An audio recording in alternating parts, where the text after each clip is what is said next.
Former U.S. Secretary of State Henry Kissinger played a major role with opening relations between China and the United States in the 1970s.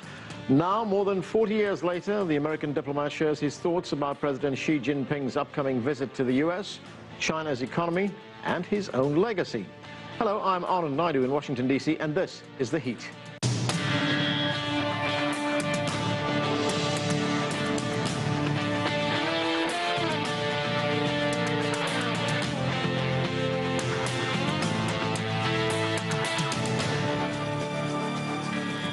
Henry Kissinger is 92 years old and continues to work at his international consulting firm in New York City. His advice is still sought by U.S. presidents and world leaders. Kissinger immigrated to the United States in 1938 from Germany, served in the U.S. Army in World War II, and was a member of the faculty at Harvard University. He served as U.S. National Security Advisor and U.S. Secretary of State for the Nixon and Ford administrations. In 1971, Kissinger made two secret trips to China, paving the way for the historic trip to Beijing by President Richard Nixon in 1972. He was also awarded a Nobel Peace Prize in 1973 for negotiations to end the Vietnam War. Over the years, Henry Kissinger has traveled to China more than 50 times and is the author of numerous books, including On China. This week, I had the chance to sit down with Dr. Kissinger at his New York office. Dr. Kissinger, thank you so much for your time. Pleasure to be here.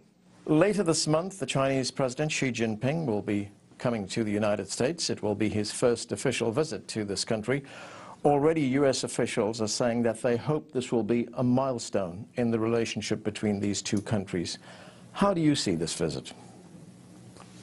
The visit of President Xi can be of great importance. And I agree with the word milestone, because we are in a situation now where originally the relation between the United States and China concerned a common adversary. Now we are in a situation where the world economy and world peace depends on our cooperation. And so it is very important that the Chinese president and the American president meet periodically to exchange ideas and to achieve parallel policies when that is at all possible. Given those problems that you mentioned, we have sectarian differences in the world right now. We have wars, we have religious upheavals, we have terrorism. Does the United States and China need each other more now? Yes, we are at a moment when there's worldwide violence and there are upheavals in many parts of the world, and the economies of various parts of the world are closely related. But the joint economy of China and the United States probably represent close to half of the entire world economy. So we need each other, and we need to develop concepts and policies by which we can proceed on parallel roads. You have been a student of U.S.-China relations for decades. You've written widely about this relationship. You have witnessed how these two countries have changed, how the relationship has evolved over the years. How would you characterize or describe the current relationship between the U.S. and China? Well, there's been many periods in this relationship, but I would describe the current relationship as broader-based and more intense in terms of the actual consultations that are going on than at any previous period. And even in the previous periods, there was constant progress. But I would say at this moment, we are interacting more than we have ever before. And some of it is new, so some of it leads to public disagreements. But one should look not at the day-to-day statements, but at the long-term trend. And the long-term trend, I think, is positive. One of those public disagreements has been over Chinese territorial claims in the South China Sea. Do you think that is an issue that's going to be addressed when President Xi comes to Washington? And is there a diplomatic solution to it? Well, I don't think in the limited time available for a state visit that you can solve a problem that has centuries long origin. But you can have a discussion of the road in which the solutions should be found. And I believe one could separate the various issues, such as freedom of navigation, sovereignty, and deal with them autonomously. And the first decision has to be, and I think is, that this is not a subject on which countries will go to war with each other. So a negotiation has to be successful, and I believe if we proceed on a case-by-case basis, the situation will greatly improve. President Xi will also be addressing the 70th General Assembly at the United Nations. What do you expect to come out of that speech? The General Assembly is, I can tell you from personal experience, is a tough audience to address because these are professional diplomats, and they're sitting there, and the speaker has spent a lot of time preparing his remarks, and the audience is usually totally impassive, so that the television pictures don't always bear a relationship to the substance. But I would think that President Xi will give to the UN a statement of Chinese views of the evolution of the international system. And I would not be surprised if he talked about some of his version of the Chinese dream, some of these ideas of how nations that in the past have been adversaries can work together for common objectives. That has been the theme of his speeches. And I would think that at the UN, it will be a statement of China's overall approach to international relations. Another development that's making news in China, the Chinese will be commemorating the end of World War II, the 70th anniversary of the end of World War II, with a major parade in Beijing. It will give China a chance to show off some of its military hardware. What do you think is the significance of this? Well, it sort of marks a culmination of a phase history that China, which had been occupied and subject to intrusions from foreign countries, has now reconstituted itself and goes back to its historic position as one of the leading powers. And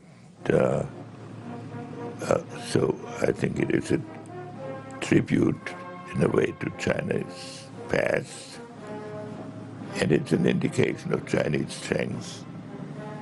But I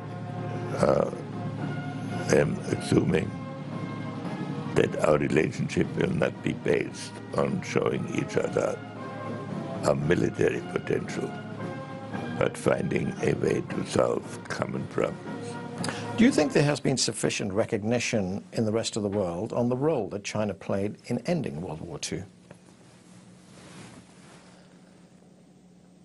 Well, the world, of course, is a big place.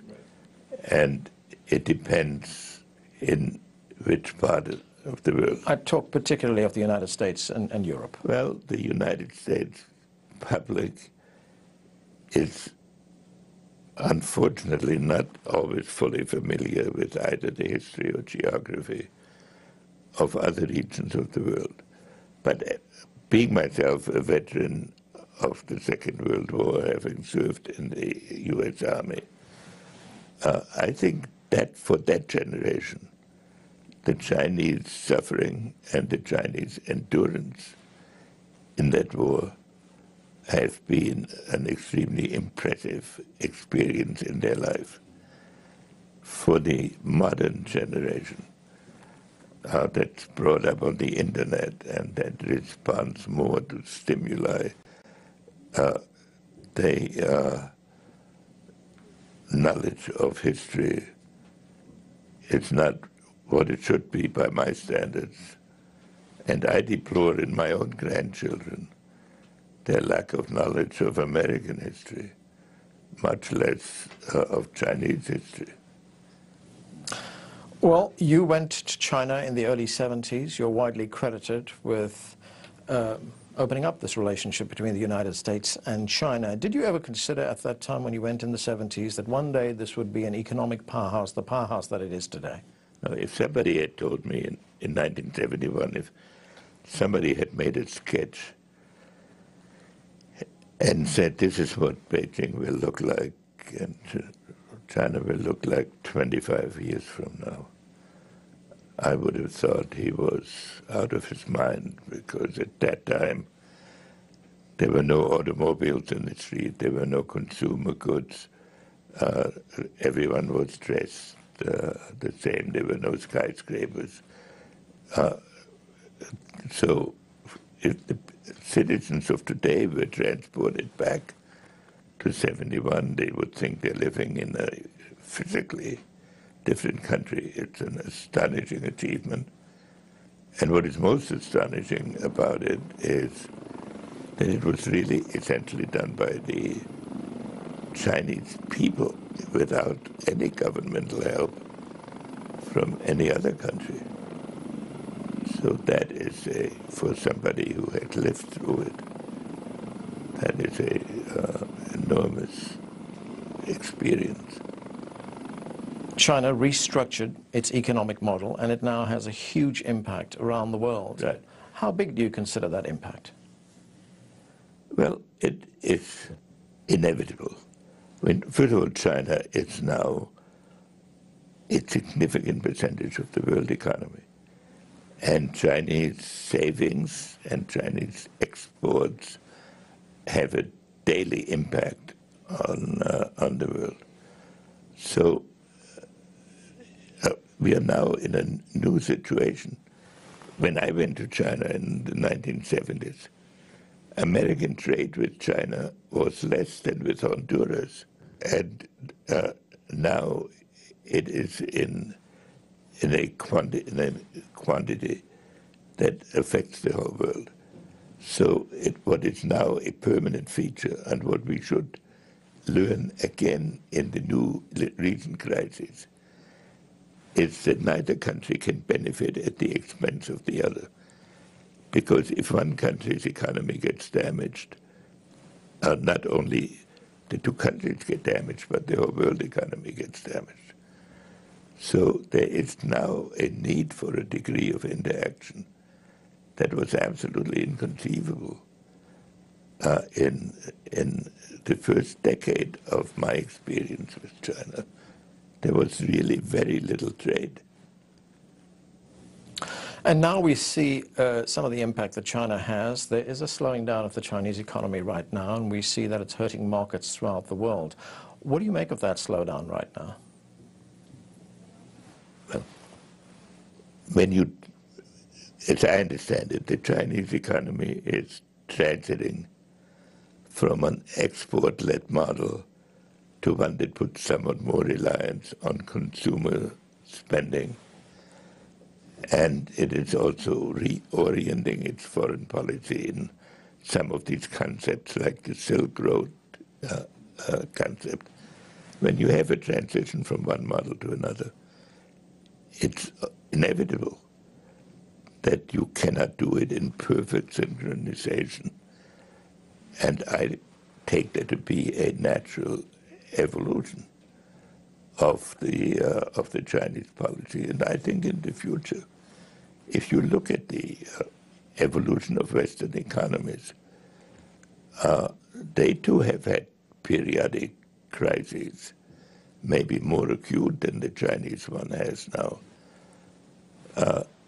But having seen how China has evolved over the last 30 years, I look at this as a temporary almost inevitable aspect of transition from which we should, both sides, learn that we should synchronize our economic policies in order to have a minimum impact on each other. So in the years ahead, we would see far more growth in this relationship between the United States and China.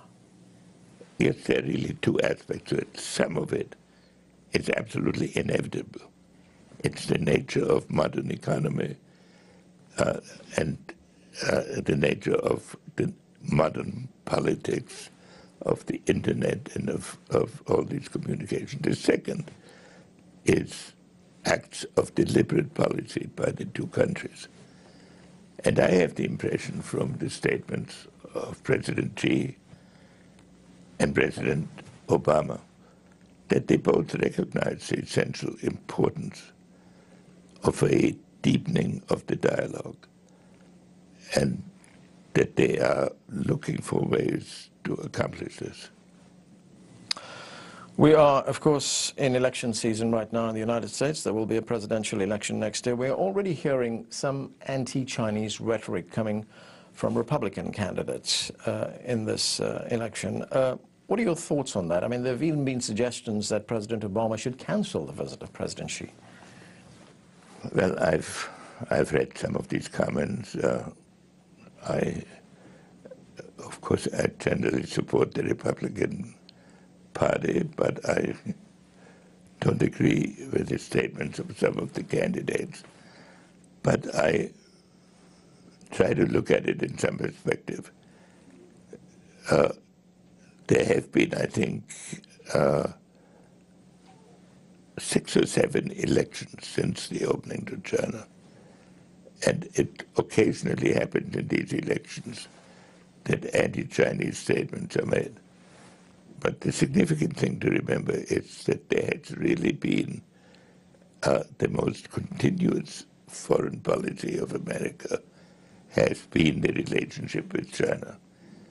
Every new president, no matter what he said in the campaign, has been brought by reality to the recognition that that this relationship is an integral part of the international system.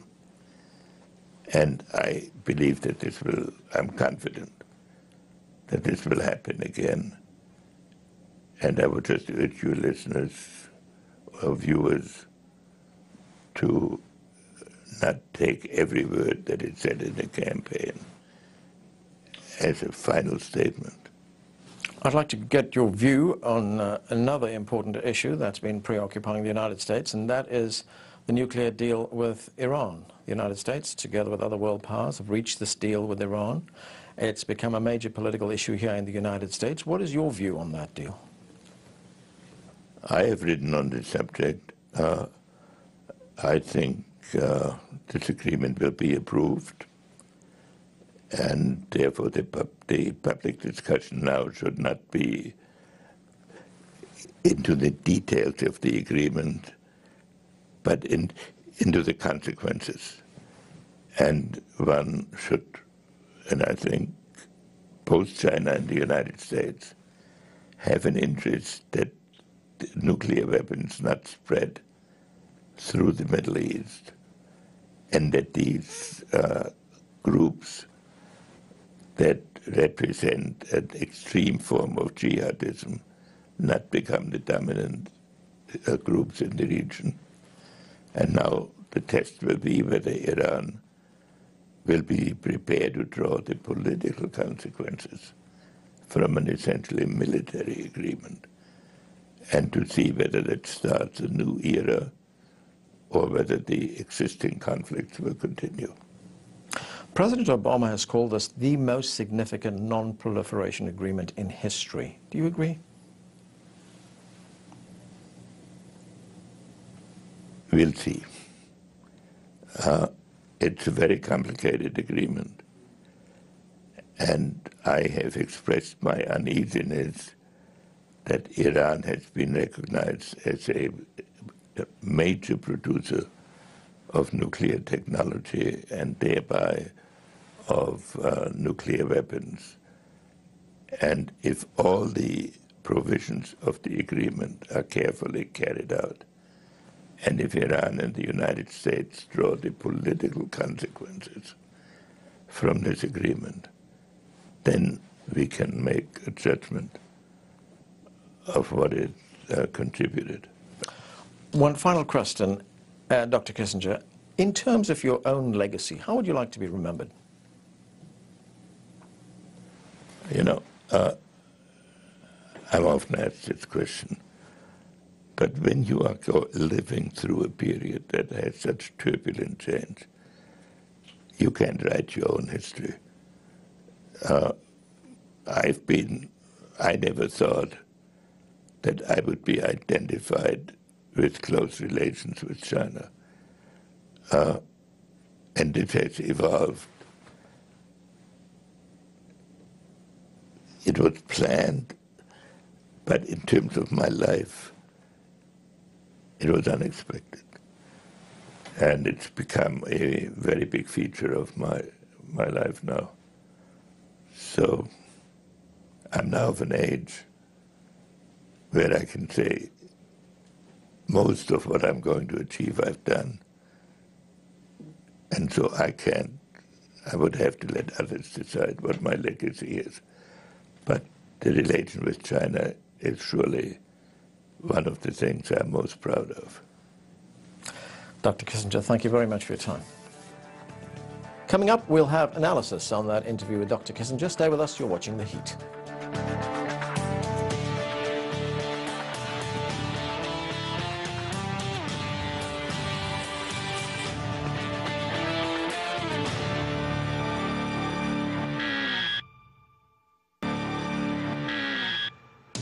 Welcome back to The Heat. We just heard from former Secretary of State Henry Kissinger about U.S.-China relations. Joining us now from Bangkok is Victor Gao, a Chinese international relations expert and director of the China National Association of International Studies. Victor, thanks for joining us. You've known Henry Kissinger over the years. At one point, you were the personal interpreter for the Chinese leader Deng Xiaoping in his meetings with Henry Kissinger. Tell us about that period and your impressions of Dr. Kissinger. I had the great honor of working as Deng Xiaoping's interpreter back in 1985 and 1987 when Dr. Henry Kissinger visited China. He was a household name in China, well known to all the leaders in China as well as people in China. And his great contribution to opening up the gate in the relations between China and the United States back in early 1970s was a historical legend known to the whole world today. I think, according to my personal observation, Dr. Henry Kissinger is truly amazing in the sense of his overall grasp of the knowledge base of world history and his firm commitment to working for the national interest of the United States, but also his deep-rooted understanding of the world as it is, both in the United States, in Europe, where he was born, as well as in Asia, and the great power relations among the United States, the former Soviet Union, and today's Russia, and China, and EU. So this in-depth knowledge and his eagerness to promote the world development in the direction which eventually will serve better the fundamental interest of world order is beyond, most of the people living today. So in this sense, Dr. Henry Kissinger is truly a global statesman, a great scholar, but also a practitioner of geopolitics in the best sense of the word. You make a great point there when you say that he had a deep understanding of China and its history, because at one point in the interview, he does say to me that it's unfortunate that at this time, right now, that the United States is not always familiar with the history and geography of China in its dealings with the country. Do you agree? I would say China is changing very fast. Over the past 36 or 37 years, China is changing on a daily basis. Even for people like me who are based in Beijing, the great and rapid transformation is beyond my personal belief, and I have to be diligent on a daily basis to try my best to comprehend the major megatrends which take place in China. For anyone in the United States, tens of thousands of kilometers away, it will be more difficult, in the best sense of the word, to truly follow up on the daily developments in China.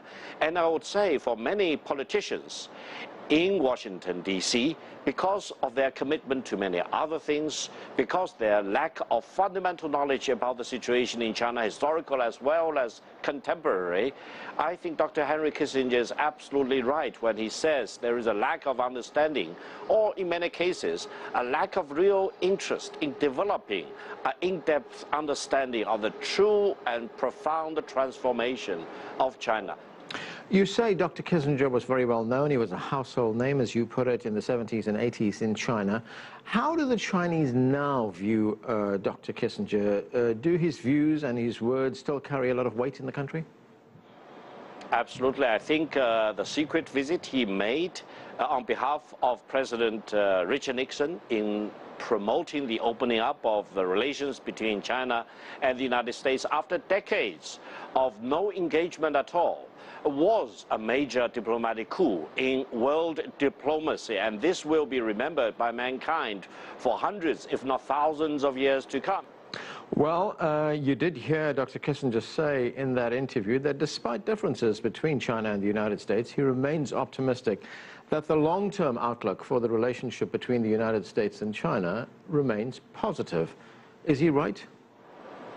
I do believe, and I truly hope Dr. Henry Kissinger is right. From my perspective, I would say there is simply no other practical scenario between China and the United States other than a better understanding of each other, improve the trust and confidence in each other, eagerness to deal with each other as partners, because China and the United States cannot afford to become opponents or adversaries or even enemies with each other. We are two largest economies in the world. Both China and the United States are armed to the teeth in the real sense of the word, both in conventional weapons as well as nuclear weapons. How can anyone in today's world, either in China or in the United States or elsewhere in the world, imagine a scenario of total confrontation between China and the United States? If that ever happens, God forbid, that will not only be the end of China and the United States, it probably will also be the end of mankind. We in China and the United States need to work closely to promote better understanding and better way to manage the relations, rather than becoming complacent or become too egocentric in believing that either the United States or China can prevail against the other in a total confrontation by winning the confrontation, if not by destroying both countries in this process. Therefore, I think in this philosophical sense, Dr. Henry Kissinger is right. China and the United States need to come up with greater wisdom and greater confidence in each other and engage with each other as true partners by overcoming all the odds against that in our contemporary and modern bilateral relations. Victor Gao, thank you very much for joining us. And that is it for this edition of The Heat. I'm Anand Naidu in Washington, D.C. Thanks for watching.